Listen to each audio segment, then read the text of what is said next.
There is a literary fact.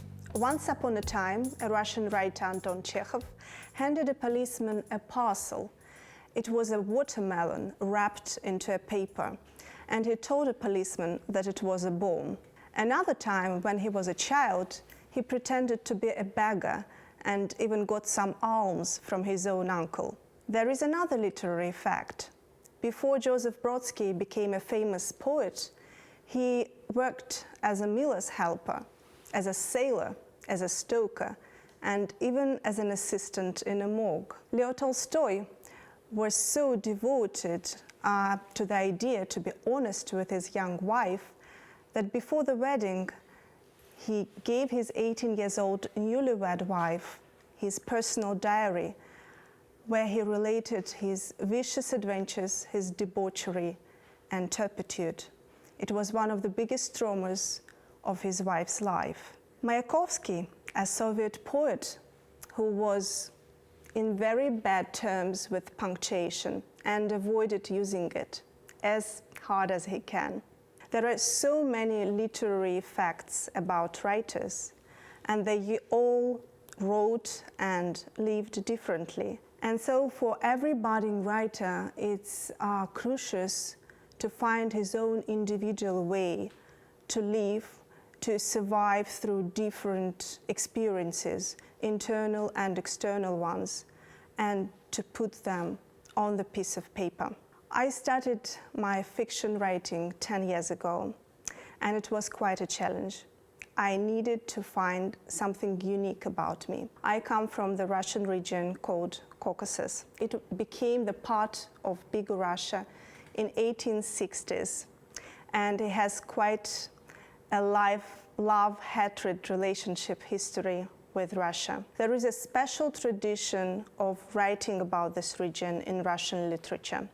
Many big Russian poets and writers like Leo Tolstoy, Pushkin, and Lermontov were exiled to this region and wrote about valor, independence, savageness, and other romantic and exotic features of the inhabitants of the mountains. 10 years ago, I decided to find another way and to write not from the outsider's military perspective of a soldier in a Chechen war, for example, but from the perspective of an insider who lives there and who knows their everyday life. Sometimes it's very hard to write about present-day reality because you need to find something that alienates you from the objective material you're writing about, and language can be this device. So I started working on the contrast between my neutral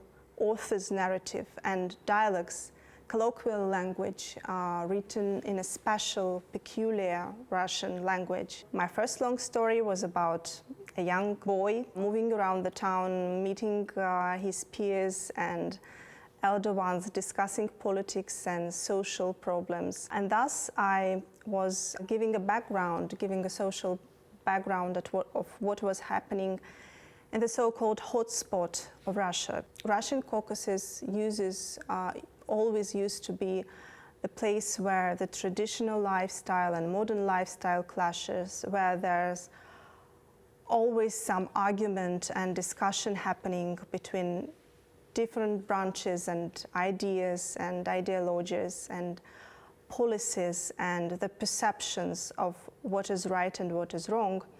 So that is why my second novel was a dystopia in form. It showed a possible scenario of separation of this region from Russia. So you can't just play with language and stay with that. You have to use other linguistic and literary devices. And another one is inception of different stylization and parodies anecdotes, dreams, clippings of newspapers and news, an excerpt from a novel, for example, that your character is reading.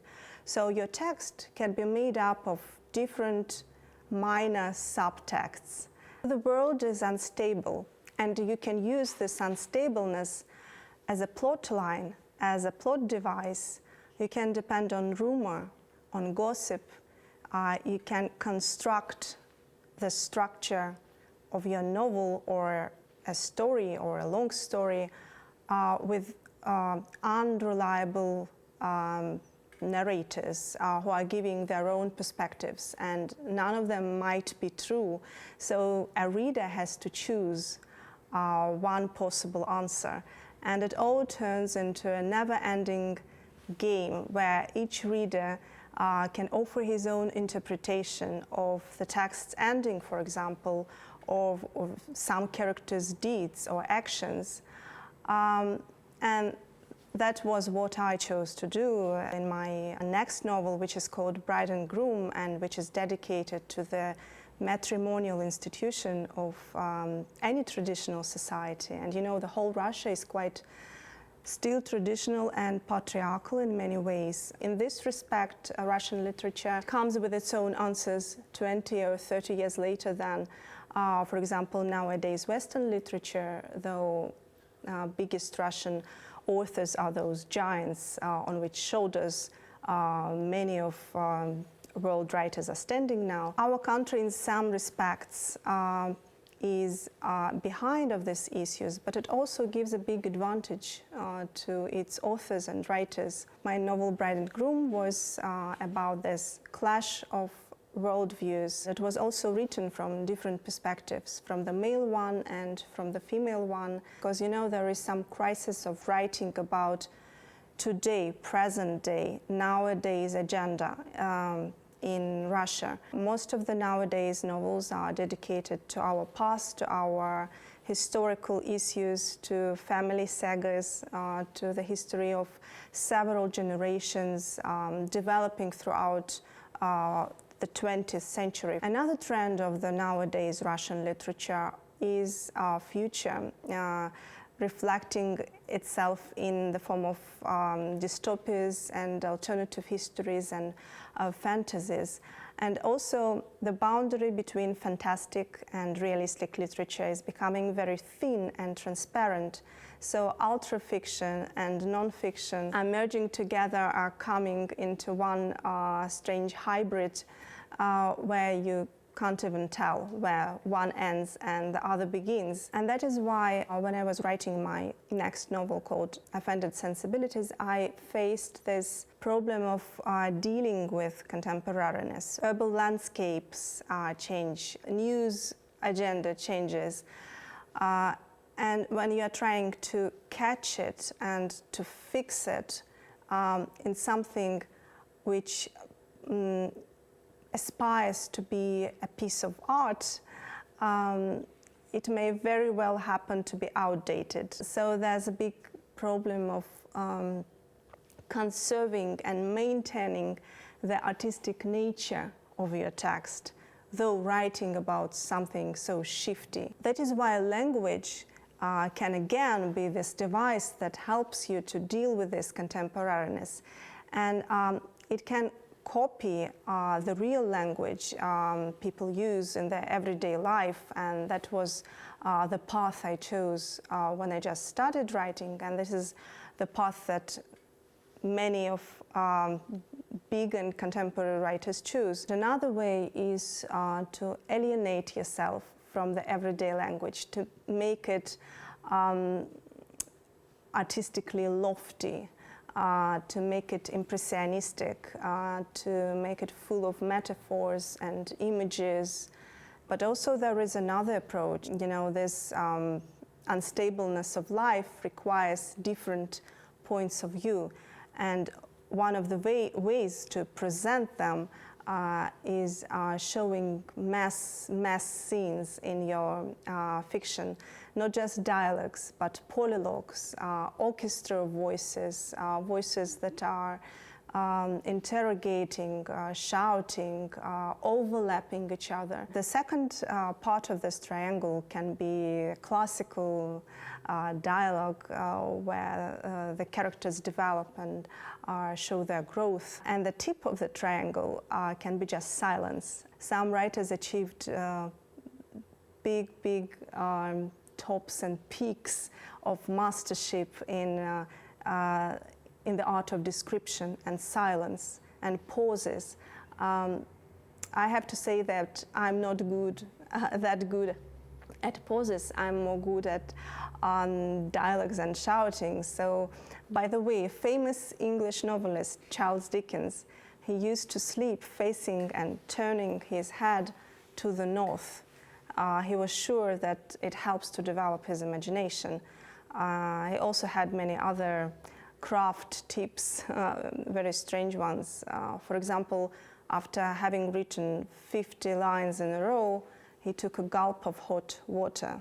Yeah, there are many strange features in different authors and writers' biography, and phobias as well, and they also may be the resource of their inspiration. We would have never known Edgar Poe, it seems, if it wasn't for his zealous hater who used to sling mud at him right after his death and who berated him in every possible way, and that was the way that Poe became famous post-mortem. But sometimes we can say thank you not only to our haters, but also to our friends who've betrayed us. For example, Franz Kafka, as we know, he put down in his will that he didn't want any of his manuscript to be published, but his bosom friend betrayed his will, and he published Kafka's manuscripts, and thus he became part of international literary pantheon. So there are many ways to become famous, but the most right and correct way is to try and to work on your talent. So my last novel, as I've mentioned, Offended Sensibilities, it differs very much from what I've written before. It's about a provincial Russian town, and the plot line is a semi or quasi-detective one. It's all about getting anonymous letters, blackmailing, and it's all about nowadays Russian laws and criminal code, and dealing with our history and our past and future, which is quite peculiar. Talking about my novels, I was trying to give you a glimpse at what writers usually face when they start writing. So you have to find a balance between a tradition and following the rules and a textbook, and your own unique voice, which you have yet to find. And also, I began with autobiographical peculiarities and literary facts from famous writers' lives. So there is another way you can write something worth writing, or you can live a life worth writing about. So this is a second scenario of developing as a writer. And there is a cliche in Russia, I would say it's literary fiction or literary myth. You should suffer in order to become a great writer. I wouldn't agree with that, but this is a completely different topic.